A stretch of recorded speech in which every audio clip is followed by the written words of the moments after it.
چاوی خۆمان بپارێزین لە حەرام لە نەظەری حەرام واتە یەکەم واجبی جەژنت یان ڕۆشتنت بۆ شوێنێکی قەڵەباڵغی هەر مناسبەیەک مناسبەکە دینی بوو یان دنیەوی بوو یان بازارێک بوو یان زانکۆیەک بوو یا پەیمانگایەک بوو یان خوێندگایە بوو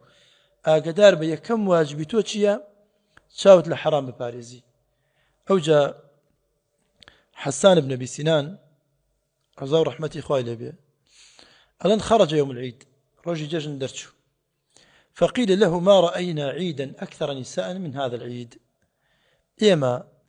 لهيج جەژنێکە بقدر أمر آفرت ما النبي أو الزور به هم جەژن آفرت زور بو خلقك بكيوت بحسان بن أبي سنان يوت حسان فرمي والله ما رأيت امرأة قط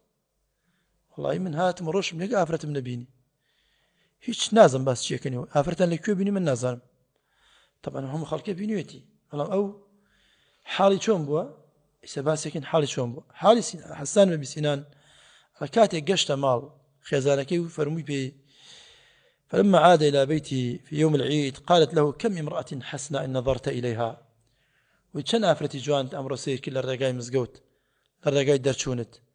فقال حسان بن سنان والله منذ خرجت ما نظرت إلا في إبهامي والله لو دقي لمال درشوم هتاكو قرامة ومن بس سيري أو بنجي خوما كرت لو زيادة سير مناكرت أو خوي مشغول ببنجي وكي بشكو شاوي بحرام أنا شت ڕۆژی قەڵەباڵغیەکانە بۆ ئەمە هەدی سەلەف وا بوو ئەو شوێنانە قەڵەباڵغن خۆیان لە حەرەمە پاراست حەسان بن سینان تەنها بەسەری پەنجەی خۆم کرد هاتم و ڕۆشتم و هەر ئافرەتی هەر نەبینی هیچ دیمەنێکی نەبینی